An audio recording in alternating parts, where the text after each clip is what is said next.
We're used to admiring the mysterious and fascinating structures in many parts of the world, but increasingly there are some that have been spotted on two of our nearest neighbours, the Moon and Mars. Are these just figments of imagination, or geological features, or evidence of extraterrestrial activities now or in the distant past? Let's look at some of them, famous or recently identified, and weigh up the various arguments. First, the Moon. In the middle of the Moon's Bruce crater, there's an enormous structure that rises to a height of nearly 3 miles, and it's known as the Shard. It's a spindly structure with regular geometric patterns, constricted nodes, and swollen internodes.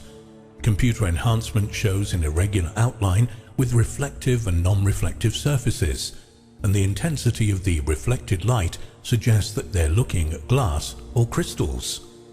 Researchers like Richard Hoagland dismiss the idea that they're crystals, as crystals the size of city blocks would be prone to shattering. He concludes that the Shard is a highly eroded remnant of a structure made from a glass-like material and evidence of extraterrestrial settlements on the Moon. Less imaginative scientists claim that, as Lunar Orbiter 3, which photographed the Shard, used a wet film developing process, the structure is more likely to be the result of the splattering of fluids in near-zero gravity, causing a stain on the negative. When NASA published a photo of an area near the western edge of the Sea of Tranquility, taken by the Lunar Orbiter 2 in 1996, many people were intrigued by a series of objects casting long, clear shadows 20 to 70 feet in length. William Blair from the Boeing Institute of Biotechnology suggested that these were a series of spires arranged in a geometric pattern made up of isosceles and right-angled triangles. These anomalies are usually called the Blair cuspids, somewhat resembling our pointed canine teeth, or cuspids as they're also known. And close to the spires is what looks like an eroded rectangular trench.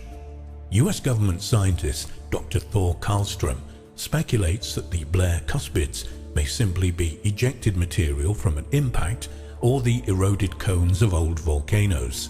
He does add that, in truth, no one has any idea what they really are. A ziggurat is the type of massive building found in Mesopotamia that tapers upwards in successively receding levels. A photograph that was taken by the crew of Apollo 11 appears to show a massive ziggurat on the far side of the Moon. This pyramidal, possibly artificial object is about 1 mile long each side and approximately half a mile in height. It's located almost precisely opposite the Earth and has sparked much controversy and speculation as to its nature and purpose. Some researchers of ancient pyramids believe that such structures function as solid-state amplifiers for what they called torsion field energy, and furthermore, as this Martian ziggurat closely resembles those of the Sumerians, these alternative view researchers think that lunar extraterrestrials may have helped the ancient earthly culture to develop its architecture. Is there a castle on the Moon near the Manolas crater? According to researchers like Richard Hoagland, there's a castle, complete with towers, standing 9 miles high and connected to something unseen by aerial cables. The thought came from studying a photograph taken by the Apollo 10 lunar module in 1968 when it was orbiting at a height of about 15 miles. The famous frame 4822 shows other so-called anomalies, including geometric squares and what has been dubbed the rectilinear arrangement, a strange straight line of moon rocks that point directly to the crater. There are popular alternative view theories about this, including the alleged observation of a UFO about 10 miles in diameter, hidden in the crater and serviced along extremely straight roads that are at least 60 miles in length. NASA's of the opinion that these are all natural features. Objects that resemble satellite dishes have been photographed on the Moon. Many researchers consider that these huge dishes are likely to be human technology.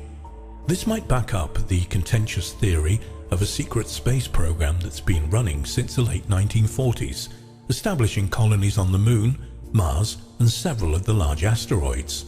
Part of the remit of the secret space program is to facilitate mining operations which, seemingly, have been airbrushed from NASA's official photographs. gas emanating from large towers and plumes of smoke appear to have been erased. Obviously, the secret space program would have had to have communicated with the Earth, and it's thought that these satellites facilitated that. Let's turn our attention to our second nearest planetary neighbor, Mars. In 1971, David Bowie asked, "Is there life on Mars?" Without suggesting that he had secret knowledge, that's highly unlikely, he does pose one of the most important questions that face scientists and researchers. And if you look at some of the photographs that were taken by the Mars Global Surveyor, they may be revealing signs of life. The images are not unlike aerial photographs of an earthly desert, dotted with shrubs. However, these sand dunes are in the southern hemisphere of Mars, and the black dots are the source of a raging controversy. Hungarian scientists analyzing the photographs suggest that these grey fuzzy spots lie at the bottom of the ice cover. They note that in early Martian spring, the spots become darker, more distinct and increase in size, and by summer, when the ice is defrosting, a strange ring can be seen left in the spot's original location. And when the winter comes again, the ice returns, and so it repeats year by year. The scientists take this as a strong suggestion that they're witnessing a life cycle of some type of plant life. NASA refutes this claim and says that the phenomenon is nothing more than the result of the usual springtime defrosting process on the planet, and are definitely not signs of biology. Looking like enormous glass tubes supported by rings of bright arches, the so-called glass worms are amongst the most fascinating images taken of the planet Mars. The worms rise and fall out of the surface as if unearthed by some geological process. Joseph P. Skipper and Jeffrey McCann are researchers into Martian anomalies and consider them to be the real smoking gun about life on Mars. Even Sir Arthur C. Clarke, the author of 2001: A Space Odyssey, said the tubes were amongst the most incredible images from space.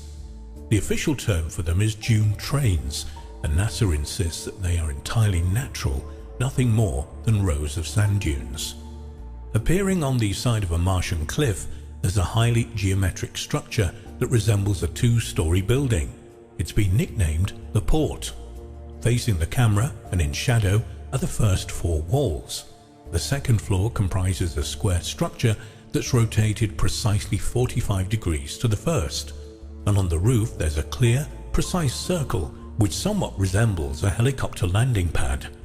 Close to the port, there's a conduit from which large amounts of liquid appear to be flowing, and nearby is what's been called the Tower, standing nearly 4 miles high. Obviously, NASA dismisses the suggestion that they were created by an ancient Martian civilization and states that they are natural features that have yet to be identified. Staring at the Earth with hollow, ghostly eyes, there appears to be a face on Mars in the region of Cydonia and nearly 2 miles across. The photograph was taken during the Viking 1 mission in 1976. Two researchers, David Percy and Mary Bennett, authors of Dark Moon, Apollo and the Whistleblowers, have noticed the similarity between the face and that of the Sphinx near the Great Pyramid of Giza in Egypt. They're of the opinion that the face on Mars is actually a sphinx. This is backed up not just through observation, but also through mathematical computer models that they've used to analyze the two images. In 1999, they announced that the two sphinx-like structures do indeed have a common cultural ancestry. Meanwhile, NASA thinks it's just a MESA. When the Mariner 9 orbiter flew over Mars's Elysium Planitia, a broad plain straddling the equator of the planet, its photographs revealed what appears to be a cluster of pyramids. The photographs were not particularly clear, and in 1976, Viking 1 and Viking 2 were sent to photograph Mars in more detail. Their high-resolution images clearly show the pyramidal structures and, adding to the mystery, other ones were found in a region called Cydonia Mensae. Many experts and mathematicians are of the opinion that these pyramids are man-made, or at least made by intelligent beings, particularly the famous five-sided, so-called D&M pyramid. It is imperative that these structures are visited by future probes because if a cultural connection between Earth and Mars had existed eons ago, our present understanding of human civilization would be greatly challenged. But wonderfully enhanced.